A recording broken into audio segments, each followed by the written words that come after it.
Alors, voilà, donc Lana nous a rappelé hier l'enjeu majeur de santé publique que représentait le TPL chez l'adulte, hein, ses conséquences graves au niveau psychosocial et au niveau du risque de suicide. Ses caractéristiques qui sont l'impulsivité marquée, l'instabilité des relations interpersonnelles, l'instabilité de l'image de soi, l'instabilité des affects. Et on retrouve assez systématiquement une peur de l'abandon, une dysfonction de la régulation des émotions et des comportements autodestructeurs ou suicidaires. On avait souligné aussi que beaucoup de symptômes dans le TPL sont en lien avec la qualité de l'attachement. D'ailleurs, en écoutant Lana hier, je me disais, je m'interrogeais sur ces cas de personnalité limite, chez qui on retrouvait un attachement sécure. Ça me semblait tellement antinomique que ça m'intéresserait de savoir ce qu'il en est de ces cas-là. Est-ce que, du coup, c'est ceux qui permettent d'inférer la dimension biologique innée? Voilà, bon, ça m'interroge un petit peu. Alors, du côté de l'enfant, donc on reconnaît aujourd'hui comme facteur de risque du TPL l'interaction entre des prédispositions donc biologiques et des expériences de vie précoce dans la relation aux figures d'attachement en particulier. Pour rappel, hein, d'après Rouillon et collègues, les études rétrospectives à partir des patients adultes soulignent toute la haute prévalence des antécédents de maltraitance. Dans 90 des cas, on retrouve des abus et ou des négligences émotionnelles et dans 62 des cas, des abus sexuels.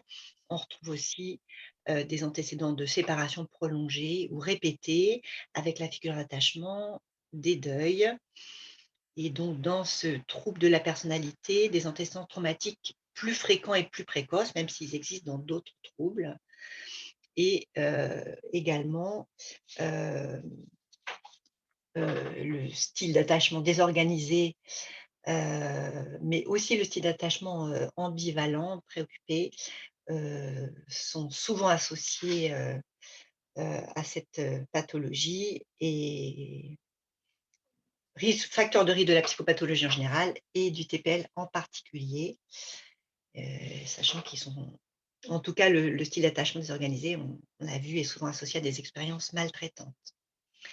Alors, heu, du côté du diagnostic chez l'enfant, ce que il y a un consensus sur le fait que les éléments organisateurs de la pathologie, se situent dans les expériences infantiles et on peut penser que les premiers signes cliniques sont relativement concomitants au traumatisme.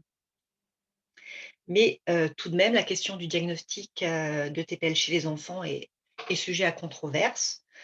Je renvoie là pour les propos que je vais tenir, surtout à l'article de Dubé et ses collègues. Heu, Sachant que, l'idée principale d'un diagnostic chez l'enfant, c'est de permettre, une intervention précoce afin de tenter de renverser le processus développemental, ou d'éviter la cristallisation du trouble. L'OMS, soulignait en 2005 ou estimait, que seulement 10 à 22 des enfants, qui consultent un professionnel de santé reçoivent un diagnostic approprié, donc avec le risque de défaut de soins que ça représente. Et puis parmi les classifications diagnostiques, alors on en trouve certaines qui déconseillent de porter ce diagnostic chez les enfants, notamment le DSM-4. D'autres, le recommandent, on trouve ça dans la CIM-10, la CFT-MEA ou le PDM. Dans le DSM-5, est soulignée l'importance de repérer les traits de personnalité inadaptés dans l'enfance.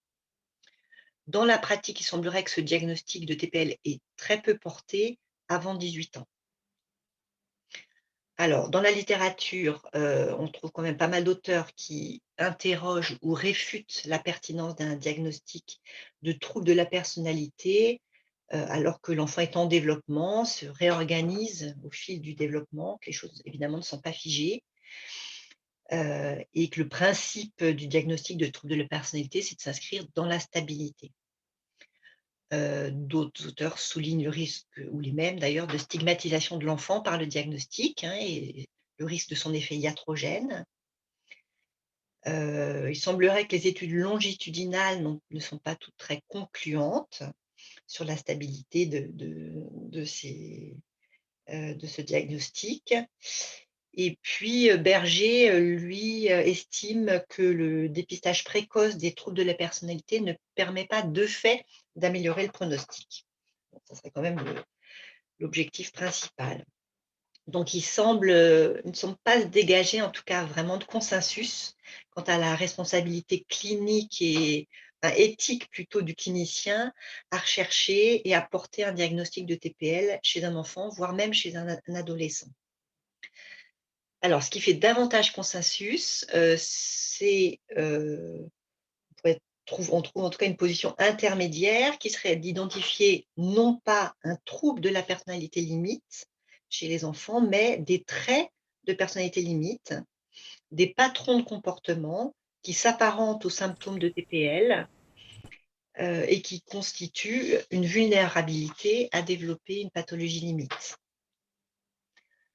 Il y a des études qui indiquent que ces traits de personnalité inadaptés sont assez stables dans le temps et se maintiennent à l'adolescence et à l'âge adulte, à condition de tenir compte évidemment des aspects, différents relatifs au développement, hein, d'une perspective développementale. Alors, quelles manifestations on peut, repérer chez l'enfant? Alors, on trouve, certaines de ces descriptions dans la CFTMEA. Donc qui identifie, une stratégie d'adaptation de l'enfant selon un mode info-self, lié au défaut précoce d'étayage. Également des comportements impulsifs, comme on trouve chez l'adulte, qui se font au détriment de la réflexion. On voit une prévalence du corps et de l'agir et une difficulté de mentalisation.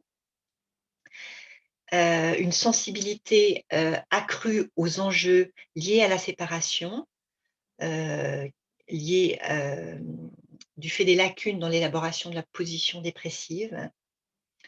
Une alternance entre des positions d'idéalisation et de dévalorisation de soi ou d'autrui, du fait de failles narcissiques constantes. Une insécurité affective et une immaturité, à travers des comportements de dépendance ou des tendances régressives.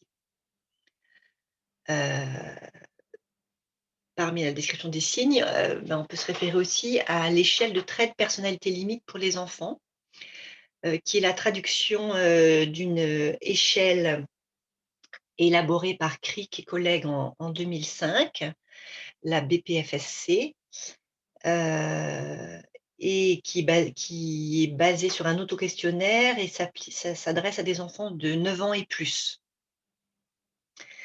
et donc qui essaie de prendre en compte la dimension développementale.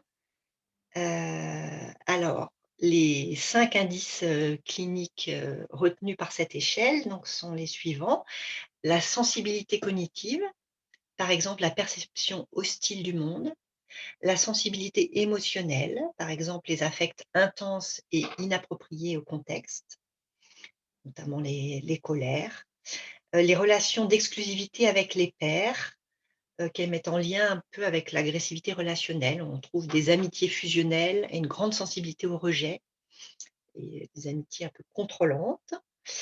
Une impulsivité, par exemple, la difficulté à contrôler ses émotions et ses comportements et les difficultés sur le plan, de l'identité, notamment des sentiments d'ennui et de solitude et un sentiment d'identité instable. On trouve des choses qui sont relativement proches de ce qu'on a décrit chez les adultes. Donc là, il s'agit d'enfants de 9 ans et plus. Qu'en est-il des enfants plus jeunes? Heu, alors, on peut retrouver dans la classification 0 to 3, quelques pistes que Bernard Gols commente, dans un article de 2015 et qui voit, dans les multisystème developmental disorders, un précurseur des états limites ultérieurs. Donc je peux vous renvoyer à cette classification. Mais bon, évidemment, en termes de diagnostic, les réserves qu'on a déjà exprimées sur le diagnostic dans l'enfance sont forcément croissantes avec l'âge décroissant des enfants en train de se construire. Donc, difficulté à parler de diagnostic chez les enfants très jeunes, mais Tout de même, la problématique en jeu est déjà là. Elle est la même et qui vient confronter l'enfant à une absence d'adéquation entre les soins offerts et ses besoins, le laissant dans une insécurité affective majeure et la nécessité d'élaborer des stratégies défensives déjà rigides. Alors pour le coup, dans la littérature, on trouve beaucoup d'auteurs qui ont décrit ces distorsions dans les liens précoces et leur lien avec les pathologies limites. Je renvoie donc à Kernberg, à Mises, à Bergeret, à Brusset, à Bleiberg, etc. On peut se référer aussi aux travaux d'Annick Le Nestour et collègues qui ont décrit l'impact du TPL sur la parentalité. Elle parle de parentalité limite, hein, et sur le développement du bébé du fait des discontinuités psychiques précoces, une construction en miroir du bébé par rapport aux parents.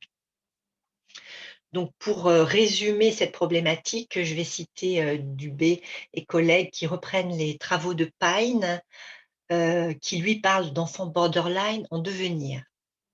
L'enfant est submergé au sein de sa famille par toutes sortes d'expériences traumatisantes qui encombrent son appareil psychique, ce qui entraîne chez lui des déficits développementaux significatifs.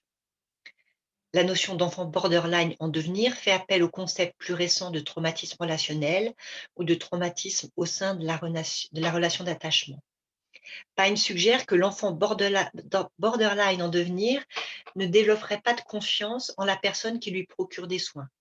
Son environnement plutôt chaotique et imprévisible ne lui permettrait pas de développer la fonction d'anticipation de l'anxiété, ce qui ferait en sorte que toute difficulté deviendrait une source importante de détresse, alors que l'enfant n'a pu acquérir des capacités internes suffisamment efficaces pour la réguler.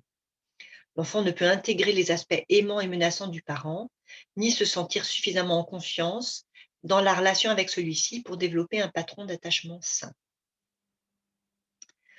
Voilà, on retrouve beaucoup de choses qui ont déjà été développées depuis hier. Alors, je vais vous présenter maintenant une situation clinique. L'enfant dont je vais vous parler est pour le coup très jeune. Il est âgé entre 2 et 6 ans dans la période où je le rencontre. Non seulement il est jeune, mais il ne s'agit même pas de la situation d'une famille dite à problèmes multiples, qu'on rencontre beaucoup dans ce type de trait de personnalité. Pas de difficultés sociales majeures, ni de santé, pas d'antécédents d'abus sexuels à ma connaissance, pas de mesures judiciaires de protection de l'enfance, pas d'entrave grave et globale des capacités parentales. La famille est stable, bien insérée professionnellement et économiquement, elle bénéficie d'un entourage familial. Donc c'est la situation finalement relativement banale d'une mère qui est venue demander à la psychologue de PMI de l'aide dans sa fonction éducative et bénéficier d'un soutien dans leur relation affective. J'ai vu chez cet enfant et dans la relation à sa mère un certain nombre de difficultés dont je vais vous parler, de symptômes, de problématiques, voire l'émergence de traits de personnalité. Mais je dois aussi reconnaître que je n'ai pas du tout pensé aux troubles de personnalité limite pendant cet accompagnement. Je ne m'étais pas aventurée sur ce terrain avant que le docteur Haïoui ne me le suggère. Alors, l'intérêt de cette présentation résiderait dans cette réflexion: quelle pertinence et quelle fécondité à détecter très tôt dans ce type de clinique des signes évocateurs de traits de personnalité limite, afin d'accompagner au plus près le soin de l'enfant et de sa famille. Donc, lors de notre première rencontre à ma consultation de protection maternelle infantile, à l'initiative de sa mère, Pierre a 2 ans et 3 mois. Il présente un développement psychomoteur et cognitif qui paraît normal. Il est capable de jouer seul, à transvaser les feutres, explorer les animaux et figurines, les mettre en scène, dessiner. Le langage se déploie, il a des jeux symboliques. Il offre un café à sa maman, montre un dessin pour papa et un autre pour maman. Il la sollicite discrètement. Il s'adresse peu à moi. Il vient parfois tester les limites de mon cadre. Des troubles du sommeil et du comportement, sous forme d'auto-agressivité, il se tape la tête par terre dans des accès de colère, sont décrits par la mère et apparus au cours de sa 2e année, à partir de l'entrée à la crèche, période qui correspond aussi à la 2e grossesse de madame. Puis après la naissance du petit frère qui a maintenant 3 mois, la mère décrit des comportements opposants s'intensifiant, des crises de rage qu'elle qualifie de crises de démence et des mouvements de rejet envers elle lors de leurs retrouvailles. Aller le chercher à la crèche devient, dit-elle, un enfer. La mère me partage son épuisement, son sentiment d'impuissance et ses fréquentes pertes de patience. Elle raconte dans un calme anxieux et avec beaucoup d'authenticité comment elle s'énerve puis panique, se met à crier, menacer ou le taper, voire même le pincer. Elle appréhende leurs retrouvailles et leurs conflits. C'est non, pas maman, la blesse. Certaines mamans peuvent se sentir abandonnées dans ces moments-là. Elle se sent piétinée. Dès notre premier entretien, elle évoque la relation difficile à sa propre mère, qu'elle dit jamais rassurante, toujours négative, dans le passé comme dans le présent, avec elle comme avec ses enfants, avec Pierre. Et elle évoque aussi un antécédent psychiatrique la concernant, elle, la mère. À 18 ans, elle est hospitalisée pour anorexie. Elle raconte que lorsqu'elle invite sa mère à la consultation psy à l'hôpital, celle-ci lui répond: «Laisse-nous avec tes problèmes» et elle ne se déplace pas. Depuis, cette hospitalisation, elle garde un suivi de loin en loin avec une psychiatre. Donc elle qualifie sa propre mère de nuisible, elle la pense jalouse de la relation qu'elle avait avec son père. Elle l'appelle et la voit régulièrement, mais peu de temps parce que les conflits sont vite insupportables entre elles. Le père de Pierre, ainsi que le père de madame, est peu évoqué. Il vit avec eux, il travaille beaucoup, il semble apporter un soutien léger sans constituer un véritable recours ou tiers. Et la mère décrit qu'il perd lui-même rapidement patience dans les situations conflictuelles ou émotionnellement intenses.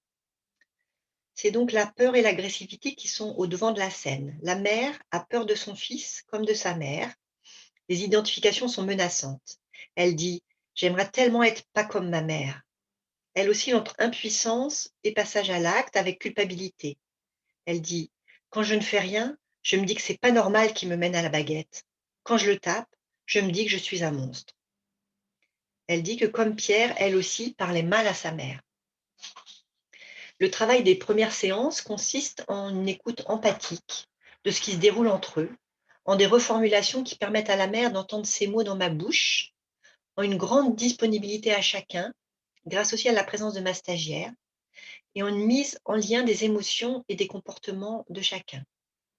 Avec la prise de conscience de sa propre agressivité, quelque chose se dégonfle, s'apaise. Les boucles interactives négatives lui apparaissent, ainsi que sa surréactivité. Cela donne sens à ce face à quoi son fils se débat, et cela désamorce une lutte permanente et finalement inefficace à contenir cette agressivité qu'elle ne reconnaissait pas toujours ou ne comprenait pas. À la relation conçue comme un rapport de force, nous tentons de substituer une relation par la régulation émotionnelle et par la réassurance affective. Je tiens ce rôle auprès de la mère pour qu'elle puisse à son tour le tenir auprès de ses enfants, et je modélise aussi auprès de Pierre. Les conflits deviennent tout de suite moins fréquents, moins intenses, et des séquences interactives positives peuvent être décrites. Ah, ça y est. La figure du monstre laisse place à un enfant qu'elle découvre parfois hyper mignon, dit-elle. La valorisation de ce qu'elle parvient à comprendre, à désamorcer, renforce un peu sa faible estime d'elle-même. Nous travaillons sur quelques séquences interactives pour l'aider à reprendre une posture parentale plus solide et rassurante. Le passé envahit moins souvent les interactions du présent. La fatigue s'estompe avec la dépressivité. Mère et enfant se sentent mieux équipés. 2 ans plus tard, après la naissance d'un troisième enfant, Pierre et sa mère reviennent me voir. Donc Pierre a 4 ans et demi, le second 2 ans et demi et le bébé 5 semaines. C'est une nouvelle période difficile. La mère dit être proche de la dépression. Elle parle d'un quotidien avec des hauts et des bas. Alors, elle a effectivement appris à être moins réactive, à accompagner plus, à rester plus longtemps plus calme. Mais dans les moments les plus chauds, avec l'érosion de ses ressources du fait de cette fatigue teintée de réactivation dépressive et la présence de 3 jeunes enfants qu'elle gère assez seule, ses propres réactions impulsives et de débordement reviennent. Elle a peur et elle fait peur, elle panique, elle peut me dire en souriant: «Il faut que j'arrive à les gérer sans les égorger». Dans l'insécurité des liens, la mère a du mal à avoir confiance et à faire confiance. Elle marche sur des œufs, comme elle dit, dans leurs confrontations, et s'aperçoit qu'elle est beaucoup sur leur dos, dans une tentative de contrôle. Elle réalise qu'enfant, elle n'avait aucun espace d'expérimentation, d'autonomie. Elle se souvient de son hospitalisation à 18 ans comme d'un moment où le cadre strict, aidant et rassurant lui avait permis à la fois de régresser et d'apprendre des choses qu'elle n'avait jamais apprises. Elle dit: «Faire mon lit, j'étais comme un bébé, c'est comme si je venais de naître». C'est l'hôpital qui offre enfin sécurité et possibilité d'exploration. Nous reprenons le travail de régulation émotionnelle, de recherche de nouveaux automatismes quand elle sent la tension monter et d'élaboration autour de ces représentations. Et Pierre, cette fois, prend davantage sa place dans les séances. Mais la manière que ce petit garçon a d'investir ces séances est particulière. Pierre vient sans cesse tester ce qu'un désaccord ou une transgression provoque dans notre relation. Je dois avoir confiance pour toi dans la parole et la solidité du lien. Je remarque qu'il y a peu de liens proximaux, affectueux entre mère et fils. L'insécurité d'attachement non seulement ne s'est pas améliorée, mais je perçois davantage une dimension dépressive chez Pierre et un risque psychopathologique dans l'organisation de sa personnalité. Il y a quelque chose de dur, de froid qui s'est intériorisé. Mêlant des tentatives de désactivation du système d'attachement, il a peu de demandes de proximité ou de réconfort, il montre une fausse autonomie, mais aussi des signes d'hyperactivation. Il est dans une demande également constante d'attention.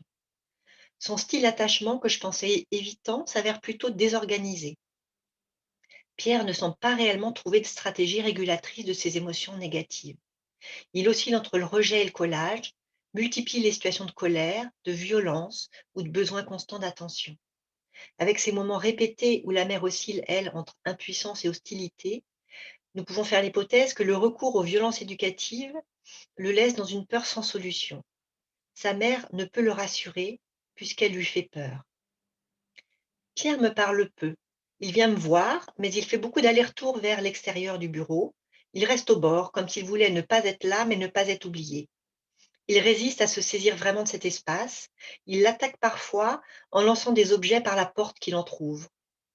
Dans ses liens sociaux à l'école, il embête beaucoup les enfants et suscite le rejet. Il ne sait pas trop comment jouer avec eux. Il a des gestes agressifs. Il me confie: «Les autres disent que je suis méchant». Son meilleur copain a pris ses distances. Avec eux comme avec moi, il attrape le ballon, mais il ne le rend pas. Il me parle beaucoup de Hulk, son héros préféré. Il le dessine. Hulk est un personnage timide et inquiet qui se métamorphose en monstre très puissant et bagarreur lors d'un stress ou d'une colère intense. Je mobilise le père dans notre travail et propose l'orientation de Pierre vers une prise en charge thérapeutique plus soutenue. Le père souligne les progrès réalisés, mais reconnaît lui aussi s'emporter vite avec la fatigue et crier fort.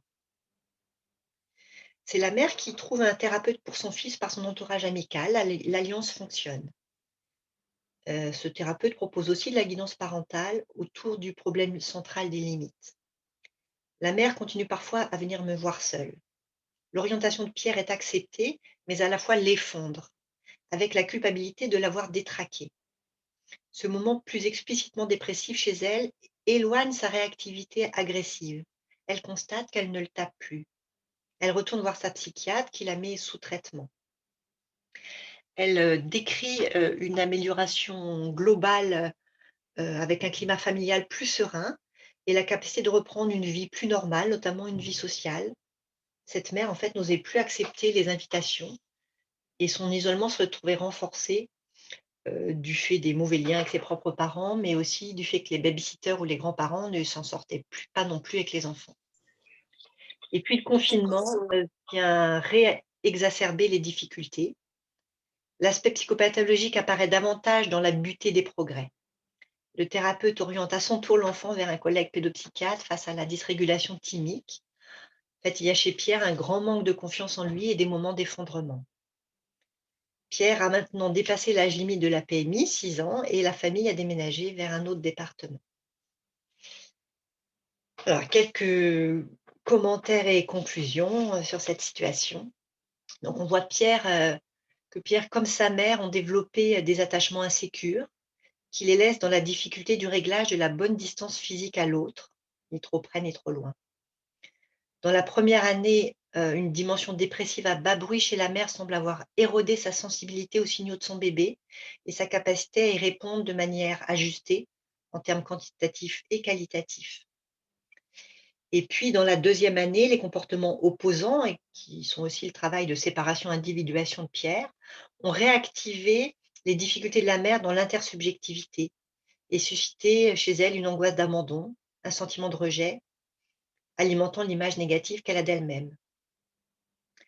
Et on voit comment dans ces interactions à connotation émotionnelle négative, le passé s'invite, s'immisce, il est dans le présent. On ne sait plus très bien où se trouve la mère, l'enfant, la grand-mère. Une figure du monstre circule.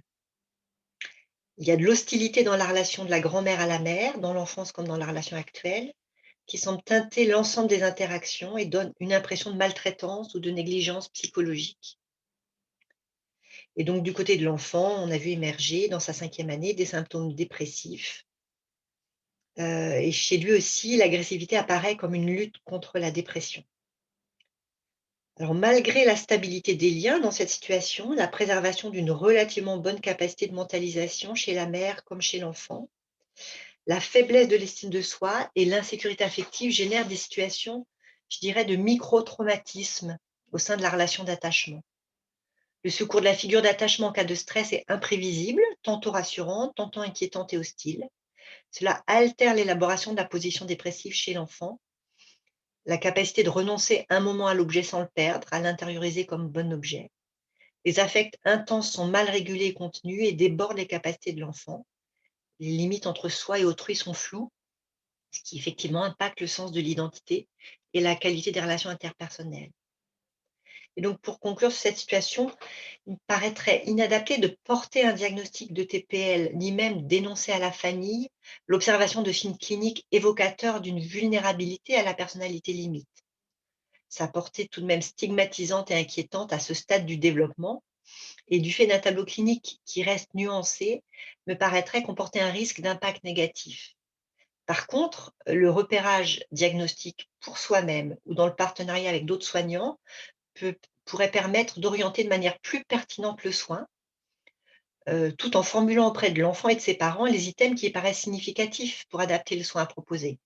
Insécurité d'attachement, affect instable, trouble de la régulation émotionnelle, impulsivité ou agressivité relationnelle, difficulté dans la séparation, perturbation de l'estime de soi. Et évidemment, il me paraît aussi important auprès d'eux de souligner, les capacités et les ressources. Alors les ponts entre cette clinique que je vous présente là, qui est relativement quotidienne, de violence éducative qu'on dit parfois ordinaire, et une clinique, la clinique de l'extrême des traumatismes relationnels précoces telle que l'a décrit par exemple Emmanuel Bonneville, nous pousse peut-être à mieux décrire le continuum entre normal et pathologique avec des différences de seuil, de gravité, de répétition conséquentes. Continuum au sein duquel on peut tenter de repérer les premiers facteurs de risque, du TPL. Donc on aura vu là, attachement désorganisé, micro-traumatisme relationnel et du coup une insécurité, qui se joue beaucoup dans la conflictualité. Ça me fait penser un peu à ce qu'a présenté, la collègue juste avant, comment pouvoir être, en conflit, au milieu de dissonances émotionnelles et avec une figure d'attachement qui devient contrôlante, inquiète, ou parfois dure. Voilà, j'en ai terminé.